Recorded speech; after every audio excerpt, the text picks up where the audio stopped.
In the last few months, surprisingly, a lot of upcoming games have been canceled. And in most of these cases, it's actually pretty stupid. But why are we at the point where there's over 20 games that have been canceled in the last couple of months that we can make an entire video on? Like, what has happened to the gaming industry? The answer is Microsoft's usual incompetency, but we'll get to that later. There's more than just Microsoft here. There's a lot. One game that had a lot of people really excited, especially when it was announced, was Hytale. I don't know, there's always something really exciting when a small team with a really cool idea, or maybe a fan project that ends up becoming so popular it spins off into its own thing. There's like a special charm to that. And Hytale definitely had that charm early on. You see, Hytale's origins are directly tied to Minecraft, meaning that Hytale potentially could have been the spiritual successor that everyone wanted for a game like Minecraft. Back when Minecraft was having its biggest popularity boom, or one of its biggest popularity booms in the early 2010s, Hypixel was one of the biggest PC servers for Minecraft. It had a ton of different game modes, mini games, and it was run by just the community, a team of people who then incorporated into a company called Hypixel Studios. And it was pretty successful. With the popularity of Minecraft, there were a ton of players playing, and back then, developers of mods were able to have their own like microtransaction system, so they were making bank. But in 2014, Mojang, the developers of Minecraft, updated their end user license agreements, making it where server hosts were not allowed to have microtransactions in the game, which led to an 85% drop in revenue for the Hypixel server. This ended up being the spark that made the team behind Hypixel Studios decide that maybe it's time that they make their own game, because they're already full on developing one of the biggest servers in Minecraft. What could go wrong? Well, honestly, a lot could go wrong, but early on, things were actually moving along very, very well. They had made so much money with the revenue generated from the Hypixel server that they could bootstrap their own studio themselves and self-fund development of the game. And the early development of this game, plus the major popularity that Hypixel was. I mean, Hypixel was massive. This isn't just like, oh, it's a popular server. Like, this was the go-to for so many people to play in Minecraft back in the day. Like, there was so much you could do. There was custom assets in the game. Like, it was really, really an impressive server. But all that popularity led to Riot Games getting interested and deciding to become an investor in the studio itself, investing millions of dollars, actually. They even helped set up like a board of advisors to help this team who hadn't had any experience developing a standalone game have the perfect guidance in what to do to get this game from essentially a small community-made project into a full-scale, massive game that could have potential of maybe even toppling Minecraft one day. Furthermore, Riot Games felt so confident in this relationship that they were building with Hypixel Studio that they ended up fully acquiring the studio in 2020. But even before that, when the first trailer dropped at the very end of 2018, this was big. Like, this looked like the Minecraft 2 that the Minecraft community had been hoping for. And with a team developing the game behind Hypixel, you know, they had experience with Minecraft directly and had made something super successful. Fans were really optimistic that this would be a fresh new take on the Minecraft formula, and 31 million views in 1 month. And look how many views the initial trailer has now. So let's just like look at this timeline here, right? Development started in 2015, and in 2018, they revealed this trailer that had people hyped. They posted some blog updates, and they even started signups for the beta, so people could start signing up so they'd get a chance to join in on the game's beta. It seemed like things were moving along pretty well, actually. In 2019, just in March, a demo of the game was available and playable at the 2019 Game Developer Conference. They were doing their rounds at all of these game development things hyping up this game. They went to EGX Rezzed Expo, and they did a whole panel explaining the history of Hytale's development. Hytale was nominated for a Golden Joystick Award for Most Wanted Game, only losing out to Cyberpunk 2077. And the hype was real, and in 2019, they put the official announcement window for the game as 2021, which, you know, that's not that bad. That was like, you know, a little over a year away at that point. By summer of 2021, the game still wasn't out, but that's okay because the team was trying to be transparent and explain to the community what's going on behind the scenes and why the game might take a little bit longer. In a blog update, they posted that the team had grown significantly and shifted from exploratory prototyping to structured milestone-driven development, and the scope and ambition of Hytale expanded as studio capabilities improved. So now the new launch window was 2023, but maybe even later because, you know, they don't know yet. And the reason behind the delay was because they wanted to support a simultaneous release across multiple platforms, with it coming out on PC, console, and mobile with crossplay compatibility all at the same time, you know, just like what Minecraft had at that point. But they showed off new screenshots of the game, so it looked look like things are moving along. Apparently, avatar customization was like cool. They said they entirely rebuilt the combat system. I mean, nobody knew what the old combat system was, but they rebuilt it. They said they introduced a modular combat action evaluator for NPCs, like smarter AI, I guess, and they had new music that they were working on. 6 months later, there was the next round of updates in winter 2021. It was mostly just some more development updates, like they had mantling in the game now. I guess they were doing internal parkour testing and began prototyping butt sliding.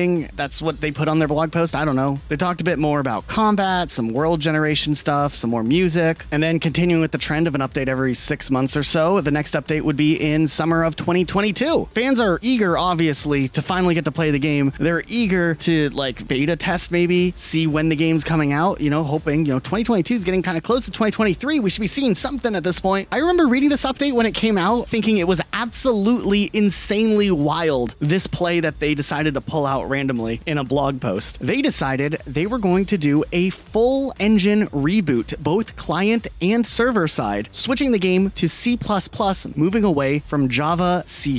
This would essentially mean that they were going to start over and begin rebuilding everything from the ground up in a brand new engine. And sure, they had a bunch of prototyping and ideas done in a previous engine, which, I mean, that would save some time, but this is a huge step back as far as development cycles are concerned. The update also said that their goals was so they could do the whole crossplay thing again, performance gains, and a stronger foundation for modding and future scalability. So they're just trying to make the game bigger and more scalable by doing this. They also said this would probably push the game later than 2023. Engine technology in gaming. One time I said I don't know what that means in a video, and people got really mad at me in the comments saying that a quick Google search could have explained it. Like, obviously I know like the concept of what a video game engine is, but I'm not like a computer engineer. I don't know the ins and outs exactly of how a video game engine works specifically. And there were some other parts, like they talked about how the level design teams were reworking biomes and world structure, including new visual concepts for cold and desert regions. So to me, this sounds like more prototyping and conceptual stuff even, not just a direct switching over. It seems like there's a lot of different stages of development happening at the same time here on a game that at this point was already 8 years in development. Oh, but don't worry, there's VFX improvements, so they would have spookier dungeon environments. They said it, not me. And then they wanted to introduce powerful in-engine tools for creators like scripted brushes, destruction brushes. This was the beginning of the end, at least in the public eye, when people could realize the game was truly in the deepest depths of development hell. The next update was summer of 2023, and they talked more about how they were expanding their team, significantly increasing their staff, and brought all core tech development fully in-house. No outsourcing, though I wonder if outsourcing could have helped them here. Winter of 2023, another development update. They said the Blanc's milestone was completed, where they merged creative tech and design workflows.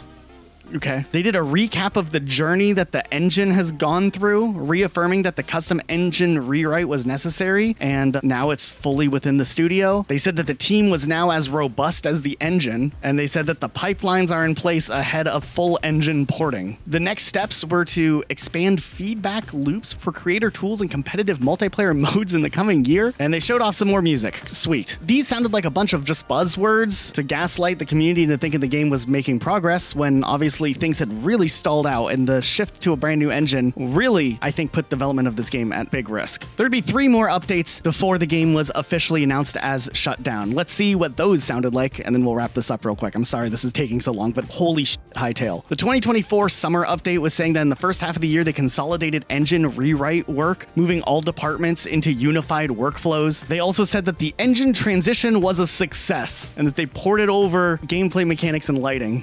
Okay, great job, guys. God, I sound so cynical right now. I'm sorry. They also said that there was some build stability, like early jungle and dungeon scenes were playable in-game. Initial lighting and weather systems began reflecting the game's cozy fantasy aesthetic. 6 months later, there was the winter 2024 update where they said that they wrapped up more of the Blanc's thing that they mentioned before, some internal play testing featuring custom worlds, some mini games, capital city hubs, and a basic adventure loop. Honestly, a lot of these things just sound like things that are already existent in Minecraft servers. So like, it wasn't really groundbreaking. People really wanted to know more about like the game itself, not necessarily all the extras that kind of come on after that. They said that the engine stability was improved. 100+ players are able to connect simultaneously in the capital, which was more than what the legacy engine had. that. Then they also said that they're doing creator outreach, where they're going to prepare 2025 to have some external creator teams contribute directly using the engine, which is interesting because they talked so much about bringing everything in-house for development. Now they're talking about reaching out to teams to work on stuff for their game outside of the team. I mean, this could mean like community teams, like servers and whatnot, but still, just a weird dichotomy between what they had said before and what they were saying now, at least in my opinion. Bringing us to the final update before the announcement that the game had been canceled, which was spring of 2025, was when they were talking about the future and what was coming up. They talked about how the rendering engine had been improved upon previous generation features. They said they were prototyping creative mode animations like flight, landing, and cave entering animations that were tested in creative mode. This is the wild part. They said that internal builds now support movement, block placement, combat, crafting, inventory, and hotbar systems, reaching a playable baseline, which means after 10 years of development, you could finally move and place blocks. Holy sh! They said they were shifting the game from zones to regions, where region was just like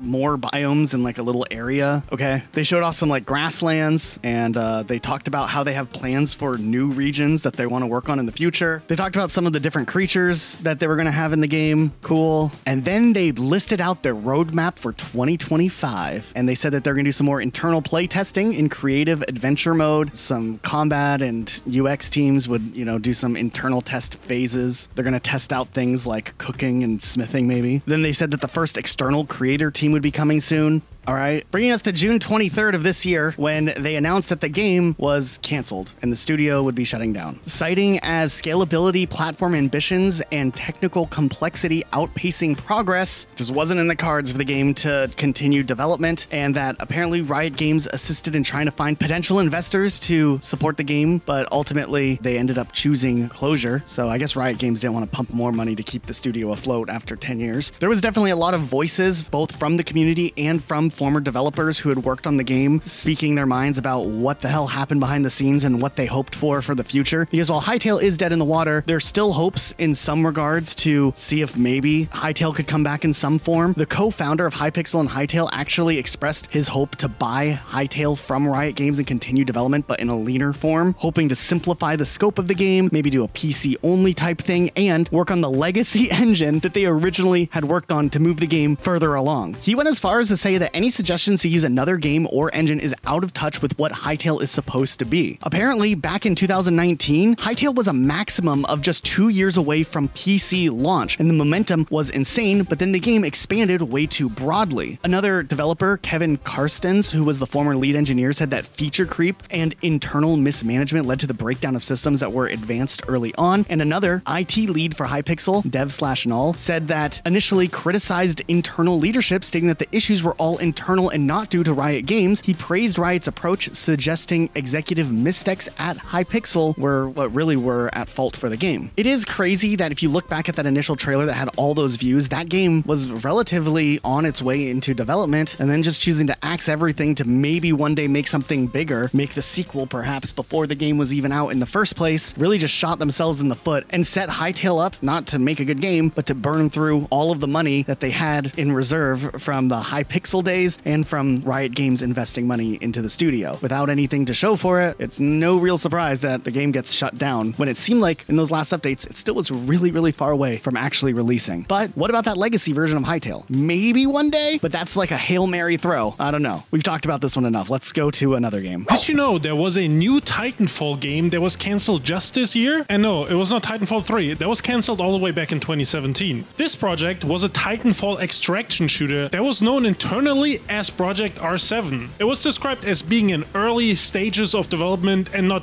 being close to release at all when it was cancelled. Now, the cancellation actually happened around April 2025 as part of wider layoffs at EA, and approximately 100 Respawn employees were affected as part of this 400 people layoff across EA. And after these news broke, I saw a lot of people suggesting that an extraction shooter might not have been the desired direction for the Titanfall universe, with people believing it would have flopped and killed the franchise for good if it was released. And I mean, I can see that a lot of games tried to hop hop on the extraction shooter hype and then fail at it, or, you know, the game modes they put out are kind of like watered down. But I do have to say I would have been interested in seeing Respawn's take on an extraction shooter. I do have to say there is some chance this could have been good, because think about it. Titanfall in 2014 was a classic first-person shooter. Titanfall 2 in 2017 was obviously also a first-person shooter, but there was low-key some hero shooter elements sprinkled in there. Then Apex Legends in 2019 followed the Battle Royale trend, and they did a really good job at making a Battle Royale game and just hopping on this trend at the time. So in a way, it would have made sense that the next Titanfall game would be another new type of genre that Respawn can put their spin on. And I mean, extraction shooters are the ones that everyone seems to pick, so I guess that would have made sense as well. I do think they could have maybe innovated the Titanfall IP with this extraction shooter and also made a Titanfall 3, which would have been a more classic first-person shooter later on as well. But with the obvious cancellation of the Titanfall extraction shooter earlier this year, I mean, there's no foreseeable future for the Titanfall franchise, and the only way it really lives on is through Apex Legends. But besides Apex Legends, Respawn has also been successful with the Star Wars Jedi games, which are not first-person shooters, but first-person shooters are at the heart of Respawn, so they started working on an untitled Star Wars first-person shooter that was rumored to involve a Mandalorian bounty hunter as the main character, which actually kind of sounds a little bit like that cancelled Star Wars 1313 game from a few years ago that looked really promising. But this project also never made it out of early development and was cancelled in early 2024. Now there's multiple reasons for the cancellation of this. You know, the Star Wars IP, it costs a lot to license it, so having multiple Star Wars games at the same time could be a financial burden that EA might not want to take on. Then also there was some speculation that Respawn had very creative ideas for this that might have clashed with Disney's preferences and their strictness when it comes to the Star Wars canon, and mainly the team that was working on this was also laid off last year. Now Respawn is still working on the next Star Wars Jedi game, and they are collaborating on Star Wars Zero Company, which is an XCOM style tactical game with another company. But as far as the future for Titanfall goes, it seems that the cycle of unfulfilled hope will continue, and also for Star Wars fans, the cycle of yet another cancelled Mandalorian game will continue as well. You know, it seems like Microsoft sometimes doesn't have a lot going for it, and it's usually because of poor management, I feel like. But the one thing that Microsoft had that usually was relatively consistently okay was the Forza series of games, if you liked racing games. Forza Motorsport ended up becoming so popular that it even got spin-offs, Forza Horizon, which ended up arguably being more popular than Forza Motorsports. More so, Microsoft actually had two different studios working on Forza games. Playground Games was in charge of making the Forza Horizons games, and Turn 10 Studios was making the more classic Forza Motorsports games. And it's kind of like the whole Activision with Call of Duty type thing, where even though some of the studios specifically make a certain Call of Duty in like alternating rotations, they still all occasionally work on different parts together or are support studios for the games. That's why we were all real surprised when Playground Games was the studio that was tasked at making the next Fable game, which apparently Fable isn't canceled yet, but it is a studio known for making racing games, making an RPG open world game. But Turn 10 Studios, the team that did the Forza Motorsports games, they saw a pretty massive hit with 50% of the studio getting laid off in these recent Xbox layoffs and future Forza Motorsports games being canceled. So we're not getting any more. I guess 2023's Forza Motorsport was an attempt at a rebranding reboot of the series. I mean, it's a racing game. It essentially was Forza Motorsport 8, and Forza Motorsport 9 is not coming out, at least anytime in the near future. And it seems like what is left of that studio will be working on supporting Forza Horizons as a support studio moving forward. I guess the main team that develops Forza Horizons, which is Playground Games, is too busy with Fable. So yeah, RIP Forza Motorsport 9. Oh, but they will continue to work on managing the Forza Tech video game engine, which was created by Turn 10 Studios, which is being used for Fable. It's so goofy to me. I don't know. But yeah, crazy thing happening. For a company known for massive franchises like Warcraft, Diablo, and StarCraft, Blizzard doesn't introduce new franchises all that often. We had Overwatch in 2016, then before that it was Hearthstone in 2014, and before that you'd have to go all the way back to 1998 with StarCraft. So when job listings hinted at them working on an entirely new project, it was a huge deal, and people got excited for this next big universe. And this project was known as as Project Odysey, which never was officially announced, but still got 6 years of development behind it, before it was ultimately cancelled. So what went wrong? What do we even know about this game? And first of all, before we go too deep, I want to clarify that there's no gameplay or a trailer that has ever leaked of this game. There's some screenshots that leaked that I'll be mixing in, but when I actually show gameplay footage, I'm just gonna use RuneScape Dragonwilds because, you know, it kind of is a similar genre and a similar looking game. Like, look at them side by side. So just know that's what's going on. So development on Project Odysey started all the way back in 2017. The goal and ambition for this project was to create a next generation survival game, something like Minecraft or Rust that would redefine the genre. Odysey was supposed to have this interesting portal mechanic that would have let you travel between the real world, like modern day Earth, and this fairy tale world. So from my understanding, this would have been like, you know, you have your base maybe in the fantasy world, then you go mining in the real world, or the other way around. Like, you could just experience two different settings in one game. And the ambition for this was to have big maps that supported up to 100 players simultaneously. Now, with all these ambitious ideas, they had to find a way to actually get it done in a real engine. So prototyping for this game began in Unreal Engine, which, you know, is a very common engine and a powerful tool. Like, you know, lots of games run on Unreal Engine. So it was a good idea to, I guess, use Unreal. But after some time went into the development in Unreal Engine, Blizzard decided to switch to their own internal engine called Synapse. And this is where the project really began to fall apart. This engine was originally designed for mobile games, but later reworked a little bit for more of a shared platform engine that Blizzard could use for a lot of future projects. This engine was specifically developed at Blizzard to create large, modern games with high quality graphics and complex worlds. And at the same time, this engine was supposed to enable faster development and easier collaboration between teams. And while that sounds like a cool idea for an engine, for Project Odysey, this switch proved catastrophic. Synapse was still in development and not ready for a full game production, which meant they had to work with this new engine that wasn't quite ready and scrap all the stuff that they had already prototyped in Unreal. This just caused the whole development to stall. The final nail in the coffin came in early 2024, shortly after Microsoft bought Activision Blizzard for $69 billion.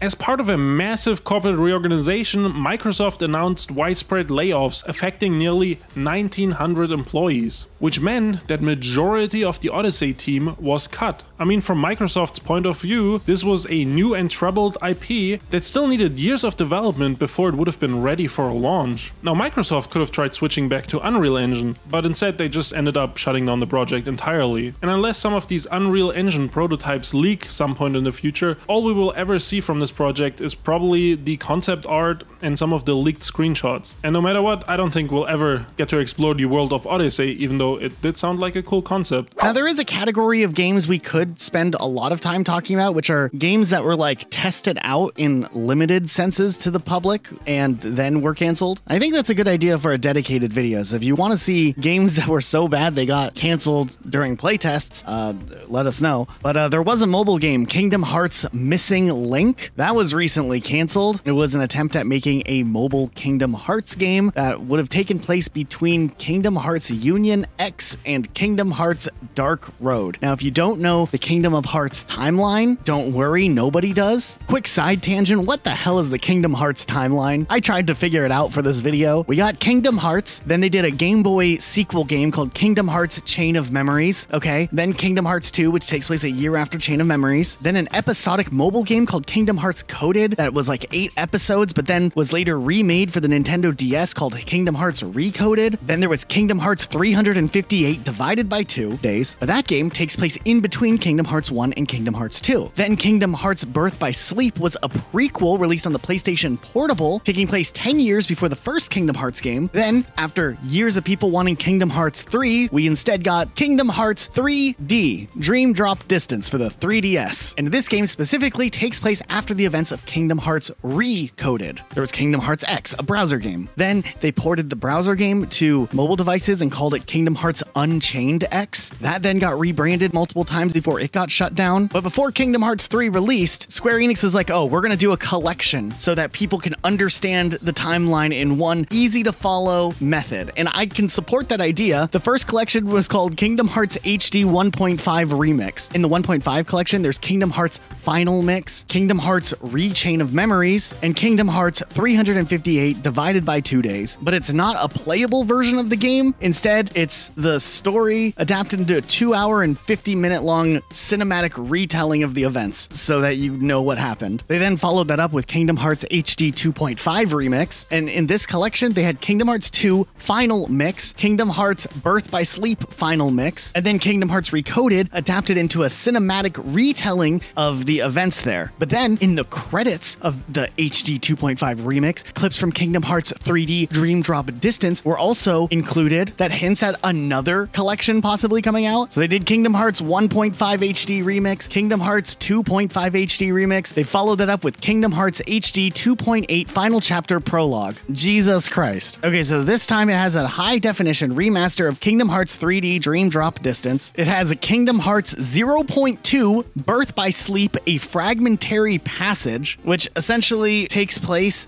after a secret ending in Kingdom Hearts Birth by Sleep Final Mix, and then at Kingdom Hearts X back cover, a 1-hour-long cinematic film detailing the events of Kingdom Hearts X. Then finally, Kingdom Hearts 3 would release. It would get an expansion that was set during and after the climax of the game that's divided into 3 separate scenarios called Kingdom Hearts 3 Remind. Then there are 2 more episodes in this DLC that take place after these scenarios, one called Limit Cut Episode, which takes place a year after 3, and then a secret episode that seems to lead into Kingdom Hearts 4. Then there was Kingdom Hearts Melody of Memory, which was a rhythm game that apparently retells something called the story of the Dark Seeker Saga, starting with the first Kingdom Hearts game, and it goes in order through Kingdom Hearts 3, but it's also somehow set after Kingdom Hearts 3 and its DLC. And as far as we know, Kingdom Hearts 4 is still in development, but I have a feeling there's going to be like 4 other games that release between now and then. So yeah, sorry, we got a little off track, but Kingdom Hearts Missing Link was a mobile game. It went into like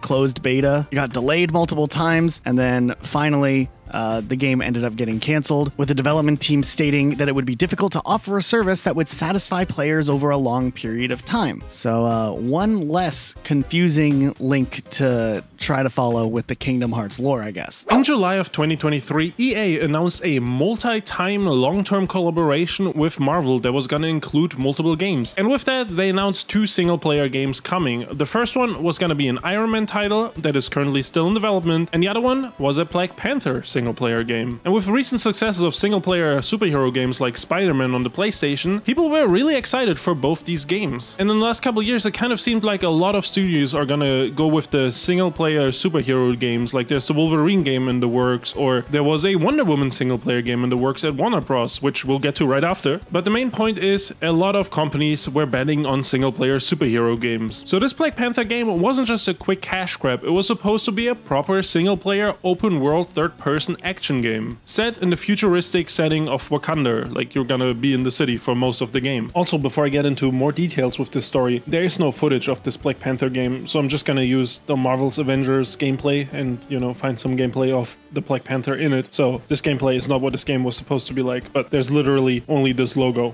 We don't know anything else about this game, or nothing has been leaked yet. But anyways, in this game, you weren't just gonna play as T'Challa, you're also gonna play as Killmonger and Shuri, and maybe T'Challa's son? That one is more rumored. It looked to be a really ambitious project. And the story, I think, was gonna focus on the Skrull invasion of Wakanda, which means you were probably gonna have to like kind of deal with some like Skrulls being good, some being evil, I don't know, just kind of like that. And the real kicker was that they hired some talent that was gonna make a new version of the Nemesis system that Warner Brothers has patented. For those people that are unfamiliar with the Nemesis system, this was a system used for NPCs and characters and encounters in the Middle-earth games. In this system, enemies remember the past encounters you had with them, and they evolve in appearance, behavior, and like gaining new strength and weaknesses based on the past interactions you had with them. So it makes for this really cool experience where the NPCs and the encounters and stuff kind of form around your playstyle. But Warner Brothers, as I said, holds the patent, and this specific implementation of the system can't be done unless Warner Brothers says it's okay until 2036. So that's why the developer of this Black Panther game, Cliffhanger Games by the way, were gonna evolve this concept and build their own version of the Nemesis system. And they weren't just gonna apply it to enemies, they're also gonna have the NPCs, you know, change how they behave around you and how you interact interact with them, which on paper sounds amazing and super ambitious, but in reality it was too ambitious for its own good. Because in May of 2025 it was announced that this project is cancelled and Cliffhanger Games would be closed, just like that. And according to employees, the main reason for this was that after 4 years in development, the game was still stuck in pre-production. And that's a long time to be stuck in pre-production. And for EA, this was a huge waste of money and waste of time, because any other game under EA was out of pre-production way quicker. And one of the reasons why they were stuck in pre-production for so long was that the story was really confusing and they were trying way too hard to come up with this own version of the Nemesis system, and it's just too far for the studio that, by the way, was just founded in 2023 to make this game. So to take something like this that would be a challenge for a veteran developer and put a brand new studio in charge of it was very ambitious, or you could say stupid. And overall, this was just a huge money pit for EA, making a new studio, 4 years of pre-production, and then also the Marvel licensing fee, which probably is also a lot. It just seems like EA was just gonna lose money on this, so I guess they cut their losses after 4 years and decided to not go on with Black Panther. Though the Iron Man game, that is still in the works, and that is being developed by Motive Studio, which is a more established studio. They made like the Dead Space remake and Star Wars Squadrons, so I guess we'll see how the Iron Man game under EA turns out. And interestingly enough, the Wonder Woman game that I mentioned earlier has a similar story to what happened with this game. Wonder Woman was supposed to be developed by Monolith Productions, and they are the ones that invented the Nemesis system, so they were gonna make use of this in the Wonder Woman game. And much like EA with Black Panther, Warner Brothers also did not see this game as something that could be profitable in the future. So even though it was announced in 2021, in early 2024 it was still years away from release. So then by earlier this year they had made the decision to just cancel it and focus on other franchises like Harry Potter, Mortal Kombat and stuff like that. And with that they would also close down Monolith Productions as a whole. So like many games on this list, these were also cancelled because they sucked up too much money without ever getting close to a finished product. Right now, one of the biggest games being talked about is Perfect Dark, which was a big project that Microsoft, Xbox, opened up a brand new studio in California with veteran developers all brought in to revive the Perfect Dark series and possibly maybe become one of Microsoft, Xbox's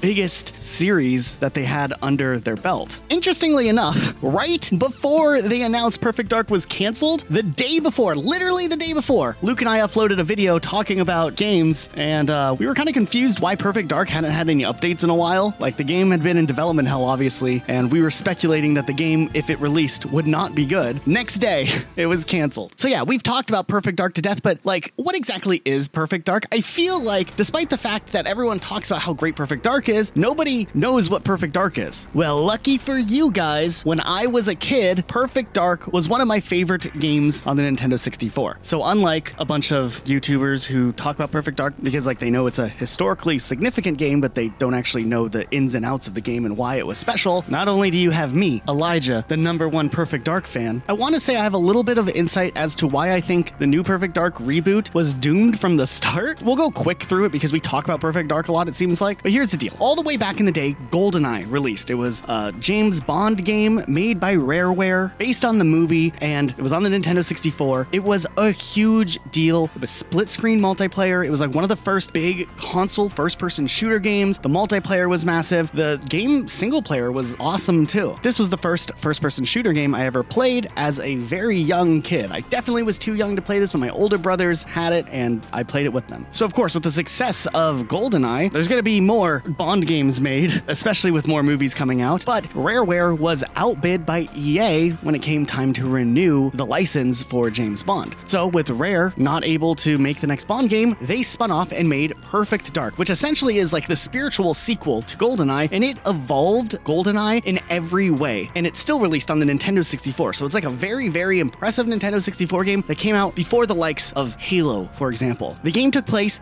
in the future. A really cool, like, cyberpunky-esque vibe to it, but it wasn't just aesthetics. The weapons were really cool too, and they had a lot of different modes to them on how you could use the weapons. Instead of James Bond, you played as Joanna Dark, a British female. Still a secret agent. Instead of MI6, it's the Carrington Institute. The game was fully voice acted, which wasn't super common on the Nintendo 64. And while the game starts off as a regular spy type, secret agent type game, it then evolves into something a lot different. When you start to go to Area 51, you realize there's aliens there, and you have to save an alien, but then there's other aliens, and there's this whole big alien war happening in the background, and the game makes this interesting jump from sci-fi future to sci-fi space. It's a pretty cool twist and turn, and it keeps the pacing of the game interesting and the stakes constantly rising all the way through. Also, this game had full-on co-op. Through the campaign, you could play with a buddy, split screen, and when they re-released on Xbox later, you could still play online split screen even. This made Perfect Dark, as a kid, really, really cool because I could play with my brothers and, you know, run around and not just have to sit there and watch them play or pretend to play with a controller that wasn't even plugged in. And then, of course, the multiplayer was awesome, and they even added, like, bots so you could, you know, play by yourself if you didn't have friends. Remember the things that I said here were cool about Perfect Dark, because it becomes relevant later on. Actually, everything we're talking about now isn't just relevant for Perfect Dark, it's relevant for another game we're going to talk about, so bear with me if you're tired of Perfect Dark talk. What happened after that? Microsoft, after they launched the Xbox, swooped in and acquired Rare outright. They even put out this cool little video kind of teasing all of the IPs that Microsoft had just picked up. Oh boy. And remember, Microsoft was trying everything to have a mascot type character under their belt. Halo worked out for them. Blinks, on the other hand, didn't, but they were hopeful. They had Conker and Joanna Dark, who now had red hair, and Banjo-Kazooie. Oh boy. Let's just not even really go into detail on nuts and bolts, should we? Perfect Dark Zero. It was delayed a bunch, but it came out as a launch title for the Xbox 360, which was pretty important for Microsoft because they needed something for the Xbox 360's launch because Halo wasn't going to be ready for Halo 3 for another year. And Perfect Dark Zero had online play, and at least it was coming off of like a franchise that was known for having good multiplayer. Perfect Dark Zero's campaign wasn't the best. They did some things well. It had a working multiplayer. That's a check mark at launch, I guess. It was a prequel to the first Perfect Dark game. The story was weird. The cutscenes were weird. And they did the whole jump with like the extra sci-fi level of, I don't know, magic. It wasn't as cool as what they did with the aliens before. Kind of like Indiana Jones vibe. You know how Indiana Jones like starts rooted in history and then like spins off into something a little bit more fantastical in each movie? This one literally jumps the shark, but you know what they did right? They still had the music tone of the game consistent. Some of the gameplay elements were consistent using gadgets. Co-op was still there. Dare I say it was even expanded upon a little bit. And I think the redesign to Joanna Dark, while it was a really big jump, I think it worked for that era of the Xbox 360 and trying to be like, this is the new era of gaming. This was like some emo scene girl type character. It's a little cringe to say now, but you can see what they were going for. They were trying to like fit into this like new Mountain Dew energy drink, Monster Energy, Rockstar, Red Bull, Paramore vibe. Wait, what came out first? Perfect Dark or Paramore? Okay, Paramore was before Perfect Dark Zero. I don't think it's related, but you can see what I mean about the style, right? After that, there was no more Perfect Dark. And I'll be honest, Halo was definitely an integral part of my gaming upbringing, especially in my preteen teenager years. But if Perfect Dark would have been a series that consistently gotten new games over the years, I would have played every single one, the good and the bad, and hoped that the series would continue on and get better and build the universe out. There was so much potential in the first Perfect Dark, specifically in world building, that there's infinite numbers of ways and directions that that game series could have gone. So I remember reading all the way back in 2018 that there was rumors circulating around that Microsoft was eyeing either a new studio or starting a new studio to revive Perfect Dark. I was following the news back then because I cared about Perfect Dark even then, with years and years of nothing. It would later be revealed that the initiative, Microsoft's new development studio, was taking over Perfect Dark, and they released this little short teaser, but it showed Datadyne, the antagonistic group from the Perfect Dark series. It showed Joanna Dark with red hair, but still like maybe not as like bright red hair. A little mix of both Joannas, and then the camera kind of pans around, and there's like a pyramid with some weird stuff going on, which kind of shows a little sci-fi element. You know, they're doing something. The spy vibes are definitely here though. But the initiative, the studio, was exciting because despite the fact that 343 Industries is incompetent, the fact that there is a studio dedicated to Halo and there is a studio dedicated to Gears of War now. I think there's even a studio dedicated to Flight Sim. At the time, it was like, okay, they're dedicating real resources to bringing this back to make Perfect Dark one of the big heavy hitters for Xbox. And the team was big. They had Daryl Gallagher. He was going to be the studio head, and he got this brand new cool ass office in Santa Monica, California. That's going to be expensive in itself. Microsoft is sparing no expense here. Let's get it going. Daryl Gallagher was known for his time in Crystal Crystal Dynamics, where they rebooted Tomb Raider pretty successfully. He also had tenure at Square Enix, at Activision, in head of product development and studios, and senior vice president, head of development, respectively. Like, this dude has a track record of like doing some big stuff. But that wasn't it. There were other people brought on board that had massive industry experience. Christian Cantamessa was the writer for Red Dead. He was brought on. Brian Westergaard, the senior producer of God of War, was brought on. The list goes on and on. They had people from BioWare, Naughty Dog, Respawn, Blizzard, Insomniac Games, and Rockstar. And this wasn't like a Halo situation where they had to rebuild the engine 56 times to try to get the game to work or learn how to make the game work. They were working in Unreal Engine 4, a very common industry standard engine. But reports were starting to come out after that first teaser that maybe development wasn't going super smoothly. It wasn't like a super big red flag, but it seemed like some people were leaving the studio. Also, when you look at like the list of people that were employed there, it looked like a lot of chefs in the kitchen and not a whole lot of like food preppers, waiters, cooks, like all the other personnel you need to run a restaurant or a game studio. What is this analogy? But they were still bringing on interesting talent, like the God of War producer Rhonda Cox joined the company as a senior producer. It seemed like things were finally on the move in September of 2021, which, to be fair, why did they show off a teaser for this game before that when they literally had nothing actually worked on other than a concept CGI trailer? But besides the point, that's just a classic Microsoft move of showing off a trailer for a game that is not even remotely close to being classified as in development, I feel like. This is just like an industry thing, I guess, because like Bethesda did it too. I guess they're Microsoft now. Maybe that's why they fit together. Nonetheless, it was announced that Daniel Neuberger, who had directed multiple Tomb Raider games at Crystal Dynamics, was brought on as the game director. And even better yet, they got his team, Crystal Dynamics, brought on to be co-developers for the game. Microsoft was like, hey, we'll bring on them as a support studio. It's your team. You worked with them. You guys did Tomb Raider. This is perfect. It actually seems like a pretty good idea on paper, considering the developmental stalls the game was already having. And maybe it seemed like the game was actually going to go into active development if they had a development studio that, you know, was known for developing games, at least. Let's look at this timeline here, though. Crystal Dynamics is announced to be brought on board in September of 2021, February of 2022. This is September, October, November, December, January, February. 5 months later, the director who had worked at Crystal Dynamics, Daniel Neuberger, left the company. Great. Also, it was reported that in the last 12 months, there was a massive drop in people leaving the initiative, citing the slow progress of the game as a main reason for their departures. But it's okay. Microsoft was down to spend even more money to get this project off the ground. They didn't care. However much it cost, Perfect Dark was worth it to them. It was reported that by June 2023, 5 years after the studio opened, the game was still in pre-production, about 2 to 3 years away from release. Over time, more studios were revealed to have worked on this Perfect Dark project, like Certain Affinity apparently worked on it for a while. Then the Gears of War studio, the Coalition, was brought on to work on it for a while and help with the Unreal Engine. In October of last year, Brian Horton was announced as the new director for the game, a creative director, so like they were just jumping through people. And remember, last year during the summertime, they did show off the first gameplay trailer, a very short vertical slice, which didn't really show too much going on. It just showed like they had some sort of gameplay there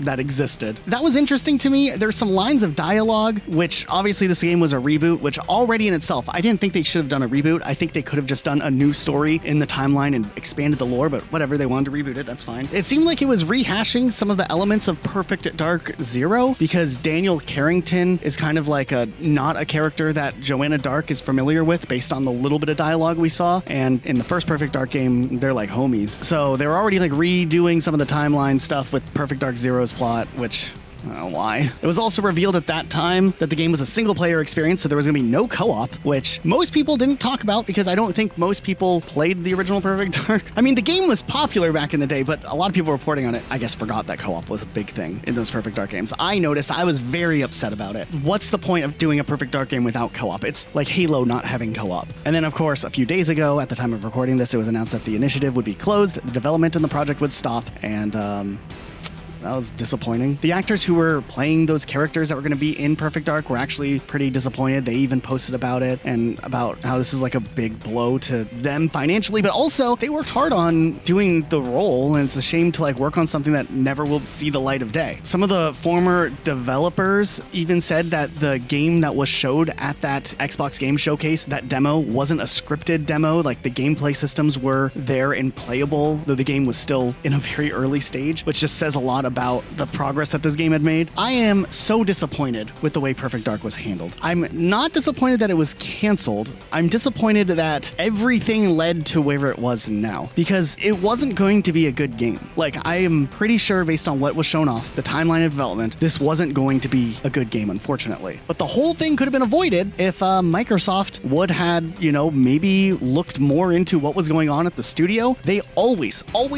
with all of their studios, have this like hands-off approach where they don't hold their development studios accountable to stay within timelines, and the games get stalled out, they get delayed, things get rushed at the end, and then the game ends up being like Halo Infinite, being like Starfield, Redfall. Like, there is fun to be had in those games, but like, man, things could have been just handled differently. There's zero excuse for Perfect Dark to have made very little progress in the amount of time that they had and the resources that they had available. Way too much time probably spent on whiteboards, coming up with concepts of ideas, arguing about concept of ideas, changing concept of ideas over and over again, instead of just making the damn game. Oh, and don't forget, the initiative touted that their next game was going to be a quadruple A game. Quadruple A! We did a whole video on games that were advertised as quadruple A games at some point. You look at other projects, when they're focused with like a small team of people, they can be amazing. Expedition 33 was a recent game that released, and it's visually amazing. The storytelling is very potent. The core team that worked on the game was small, and they had obvious funds to outsource and have extra development help from outside studios, which is definitely something any Microsoft studio would have access to, having those resources and funds to hire extra help. But you have to have a core direction first, and you have to like actually get in there and make the game. It's so frustrating, especially if you were a Perfect Dark fan who waited years and years and years to see this franchise come back. For better or worse, at least it would have been back to get nothing now, and that sucks. I'm going to complain about Xbox a whole lot more in this video, but I want to talk about time splitters because the history here is also related. Now that we got through that short section on Perfect Dark, there's a reason we went into so much detail about the development of Perfect Dark, because Perfect Dark's history is directly tied to another game series, Time Splitters and Time Splitters 4 specifically. You see, after the big success of GoldenEye and when Perfect Dark entered development, multiple people who were working at Rareware chose to leave the studio and start a brand new studio called Free Radical Design. That studio would go on to make their own first-person shooter game, heavily drawn from the success of GoldenEye, known as Time Splitters. A really cool first-person shooter time travel game, which was a neat experience in itself because every level takes place in a different time period, which makes the gameplay very varied throughout. The plot was cool, the story was kind of goofy and funny at times. It was a neat game. It was pretty well received too. There were 3 games in the series, and while development on a 4th one was announced a long time ago, it never ended up coming into fruition, and the studio ended up getting shut down. So while it seemed like hopes and dreams of Time Splitters making a comeback were gone forever, somehow in 2018, it seemed like Koch Media, which was a subsidiary of THQ Nordic AB, made the announcement that they had acquired the IP and publishing rights for Time Splitters. Later on, it was announced that THQ Nordic had actually managed to hire the original creator of Time Splitters, Steve Ellis, to help plot the future of the franchise. But then, even better, months later, it was announced that the other series creator, David Doak, who was Dr. Doak on the 2nd level of GoldenEye, that like random scientist guy there, he was brought in also. So like they had the Avengers of original Time Splitters development brought in at the perfect place in the perfect time to recreate the original development studio, Free Radical. So a studio that was shut down for years was reopened in the same city with the same leadership to work on Time Splitters. This was like crazy. So development had started on Time Splitters 4. There was no gameplay revealed or anything like that, unfortunately. All we had were some Christmas sweaters that they wore in a company picture revealing Time Splitters 4. I think that's cool, I guess. Until November 2023, when it was reported that Free Radical Design was at risk of being closed by Embracer Group, the larger company that owned all of the companies underneath it. And leading up just in time for Christmas, the studio shut down and all the employees lost their job. Come on, all of that just to close down the studio, getting the team back together, getting the studio in the same city. Like, that is a gut punch. And I don't know, I hate stuff like this. Now, when it comes to the other games that Microsoft and Xbox just decided to straight up cancel in a big, massive push, we won't know every single game that was fully canceled. There were a lot of projects that didn't have an official title associated with it. However, there was one game that was announced all the way back in 2019 called Everwild, which was created by Rare, the people who made Banjo-Kazooie. What else do they do besides Perfect Dark? Well, you just talked about them like 20 minutes ago in this video. Yeah. Conquer. They did a lot of great things. They did a lot of Kinect stuff for a minute, and then they did Sea of Thieves, which I have mixed feelings about. Nonetheless, anything new from Rare was somewhat intriguing, somewhat exciting. Now, the game itself looked interesting, especially because they were trying to make a third-person adventure game that had no combat in it. I mean, even Banjo-Kazooie has combat in it, so I was curious to see what the idea of it was, but also the scale of the game didn't really feel like, you know, big AAA level like you would expect from a studio like Rare. So maybe this was like a smaller project akin to more what you would see from like an indie studio, but it was just like a little side quest Rare was doing while they're working on Sea of Thieves. Okay, sounded cool enough. The thing is, even for a game that might be in a slightly smaller scope, like Everwild was maybe looking like it could have been, you don't think the game would go into like massive development hell for years and years, sometime obviously before 2019, and in 2021, apparently development was updated to still be ways off. They were eyeing a 2023 release date, then they were eyeing a 2024 release date, and then it was canceled in 2025. But as it turns out, development of Everwild actually started all the way back in 2014. So we're talking 11 years of development for this game. I think it looked visually stunning, or it could have been visually stunning, but the journey to get this game out the door obviously was really rocky until it was finally yanked. Actually, I'm reading that there was rumors of them restarting from scratch in 2021. So if they started in 2014, that was what, 7 years into development, they restarted. And then, you know, I guess they got another 4 years until they were canceled this year. What the hell? I don't fully understand. It is a shame. I'm sure somewhere along the lines there was a vision that was solid and they were working on it. And then I don't know how this project could have fallen apart other than the stereotypical Xbox not intervening earlier until it's too late. And then they just pull the plug. If Xbox would, you know, maybe make sure some of their studios were following stricter timelines, and I don't know, maybe this is them finally doing it and they're just pulling the plug on things, but I don't know. I don't know what the correct solution is. I just know that there's a problem. That's not really helpful, but you know what I'm trying to explain, guys. I mean, you don't work there. You know, it's not your responsibility to fix it. Right. I'm just bitching about it. On the internet. ZeniMax Online Studios, which is the studio that made Elder Scrolls Online. You know, they had a decent success with Elder Scrolls Online. I mean, it wasn't the craziest, the biggest MMO, but there is a decent community for it. I mean, it's still getting like massive DLCs every once in a while. Okay, I think you're downplaying how successful Elder Scrolls Online is. It is literally one of the biggest MMOs outside of like Final Fantasy and World of Warcraft. Is it? Yeah, could be. I think like it's got to be in the top 5. Top 5? You can't be like, oh, it's like a little like niche game. No one, you know what I mean? Guess so. Dude. What do you consider like Genshin then? It's not an MMO. Genshin Impact? It's a gacha game. You can only play it. How is it massively multiplayer if you can only play with one other person sometimes on some part? Yeah, that's a massive multiplayer, dude. I don't think Genshin's an MMO. Anyways, Elder Scrolls Online has some community, okay? Maybe top 10. I'll give it top 10. Okay, keep going. No, what are you looking up? I'm looking at the Steam charts on it. What do you got? Like 40K players? It's got 13K right now on Steam. What's the daily peak? 15K. But it's on multiple platforms. That's fair. It's not just Steam exclusive. And this is actually why I think this game could be way more successful if they just made it crossplay.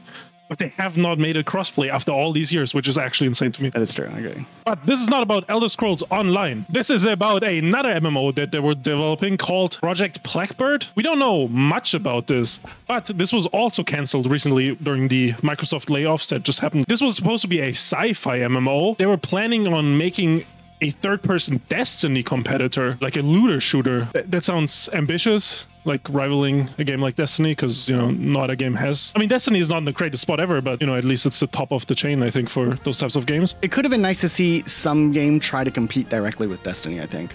Like, get a little competition beyond Warframe. I mean, it could have been, and I mean, they obviously thought so too, because at some point, reportedly, there was over 200 people working on this, but you know, then the layoffs happened, all those people were laid off. We don't really know when development started. Some news articles suggest that it started in 2018.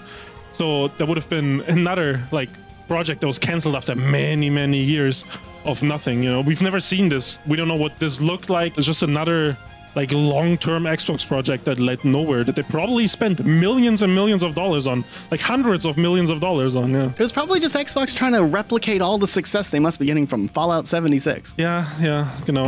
Actually, honestly, after Fallout 76, I would have, you know, if they canceled it right after Fallout 76, I would have understood that. But, you know, then they gave it another like 2-3. When did Fallout 76 come out? Like 2020? 2018, 2019? 2019 maybe? Let me look. Oh, is it that old? Oh my god, I'm hitting every button except the one I'm supposed to. I just closed my internet browser. Yeah, I looked it up. Do you want to know? You act like you found it 2018. 2018. Oh, wow. I didn't know that. That's actually crazy. But no, that actually is insane. Also, I looked up the numbers on, according to SteamDB, it looks like Elder Scrolls Online, the Steam community, averages about 4,000 less players than Final Fantasy 14 online. I mean, I'm sure there's more people on other platforms, and there's also games like RuneScape and stuff, but... You know, I played Elder Scrolls Online a couple times. I liked it. I could never get into it. I mean, you don't like MMOs. I want to like MMOs. I just get bored of fetch quests. It's always like, go here, talk to this person, go here, fight this thing. You know, you just loot and you level. That's all you do. Yeah, like, where's the, you know... Where's the, you know... It's like Cookie Clicker. You like Cookie Clicker? I don't know what that is. It's like an entry-level MMO. We just click on the cookie. It's a multiplayer game? I think it's single player. How is that an MMO? First you're saying Genshin Impact's an MMO. Now you're saying Cookie Clicker's an MMO. These aren't massively multiplayer online RPG. You're just doing repetitive tasks over and over again. That wasn't about the massively multiplayer part. That was just about the repetitive task part. You said it was an MMO. Yeah, an entry level into an MMO because you gotta do repetitive stuff. It's like Uno being an entry level game for poker, you know? Are you gaslighting me, bro? Yes, I am. Play it back. It's like an entry-level MMO. I think it's about Blackbird. So it got canceled. Rest in peace. Oh, also, there was one more interesting thing like that I read after all this Xbox stuff happened, right? There was a note, like an internal email leak from Matt Booty. In his email, he said that they still have more than 40 projects in active development. Is that a promise or a threat? It sounds like a threat, honestly. I mean, that's a good point. Yeah? We got 40 more games. And actually, there's a clip I found earlier. Remember, they're saying there are 40 games in active development right now, okay? An unmatched expansion of creativity on Xbox. At the end, it's the best thing. The best part comes at the end. Thousands of Xbox games are in development for you right now. Thousands? So they have how many games left? 30? 40. 40? Yes. We have 960 canceled projects. Damn, dude, that's another 3-hour banger we can make. They said thousands plural, by the way. Oh, yeah, so that's I guess gotta be it's at least over 2,000. Yeah, holy. And Halo's still getting new games, right? Dude, actually, we cannot get into Halo again, or the top comment will once again be, what is it, like Rocket Love and hating on 343 go hand in hand or something like that. Let's go to another thing that actually happened with this Xbox layoff, and that was the Romero Games Studio. John Romero, pretty famous game developer known for games like Doom. And he had a studio that Xbox was funding, or Microsoft was funding, and crazy thing about this is the day before they announced the layoffs, they were meeting with people from Microsoft at their studio and talking like it was normal business. And then the next day, they learn that Microsoft, you know, stopped all funding and all these things are over and, you know, they're out of money now. But it does look like they did end up finding maybe a different publisher, or they are in the works of finding a different publisher. So they did not have to close the studio, and, you know, the game might still come out in the future that they were working on, which was like a first-person shooter, by the way. Which makes me think, right? So they announced all of those games getting shut down or getting canceled, all of those studios getting shut down, all those employees getting laid off, all at the same time, right? It wasn't like, hey, we're going to be planning to roll this out. Like, it was like this thing happened all at the same time. So the amount of coordination that had to go between all of the studios Microsoft has to selectively choose projects to kill and people to fire within a short window of time, if these other studios really were blindsided by it, is actually insane. It's probably the most collaboration Microsoft has actually had with their studios themselves, which says a lot. You can't help but to wonder, like, how do they coordinate, like, laying off mass numbers of people across their gaming industry without anybody catching wind of it ahead of time? You know what I mean? Crazy. There's another game that was kind of interesting, slightly detached from Microsoft directly. Splash Damage. It's a development studio that they've done a couple of things in the past, but more related to what we talk about on this channel is when Master Chief Collection came to PC, 343 and Microsoft hired Splash Damage Games to work on, like, building up the PC port for MCC and fixing MCC. I know 343 likes to take credit for it, but they really... They didn't do much. It was mostly, I think, Splash Damage Games that did it. But they were working on a Transformers game that got canceled earlier this year. Transformers Reactivate. It was a 1 to 4 player online action game, which was also co-developed by Certain Affinity, another studio with close ties to Microsoft. They've made a ton of maps for Halo over the years, and they've been a third-party development team for a lot of Halo stuff and other games too. They've done some Call of Duties and stuff like that. They did a teaser trailer in 2022, and then there was nothing from the game for a long time. Apparently, somewhere in the middle, there was like some transition where they wanted to switch from Unreal Engine 4 to Unreal Engine 5. The game writer apparently even posted online saying that it could and should have been the best Transformers game ever and was disappointed by it. While we don't know too much about what happened there, the main things that are cited was that mid-development switched to a different engine and poor management, I guess. Isn't it crazy how many games switch the engine and then just like that just completely screws over development? Right. And apparently the game's development started 7 years before its cancellation. So it was another game kind of in that development hell. But there's rumors that by 2024, like midway through 2024, they only had one demo level actually completed and just a bunch of prototypes. And while we don't have all of the details, it is possible that with how long the development took for this game, Hasbro chose not to renew like a licensing deal or something since they have the rights to Transformers. And after the game got canceled, it seemed like Splash Damage announced that they were like restructuring parts of their studio and downsizing a bit. Promising idea. I think any co-op game is a good game. I mean, wait, don't take that at face value. I mean, any co-op game is a good game idea. And yeah, it's a shame that we missed out on another co-op type game. Have you ever heard of London Studios? No. They made like the iToy games, the SingStar games, and then like some PlayStation VR games recently. They're like a long-time Sony studio. You know, the iToy is like old. And they got closed last year, and they were working on a co-op fantasy game that was going to be a live service game. This was supposed to be in like an alternate like London with like demons and dragons. Actually sounded pretty interesting, and it was probably still in very early development phase and only get like 2 years of development, 2-3 years. Not too much, but you know, that was canceled last year with the layoffs that happened at Sony, which at that time actually they shifted a lot of their projects. So you remember like there was a bunch of like live service games that were canceled, and I have some notes on them so we can go through them real quick. Last year, they also canceled Spiderman The Great Web, which was a AAA premium multiplayer open world action adventure live service game. It's a lot of buzzwords. A lot of buzzwords, and like it was, I guess like they were trying to make a Spider-Man that kind of feels like GTA,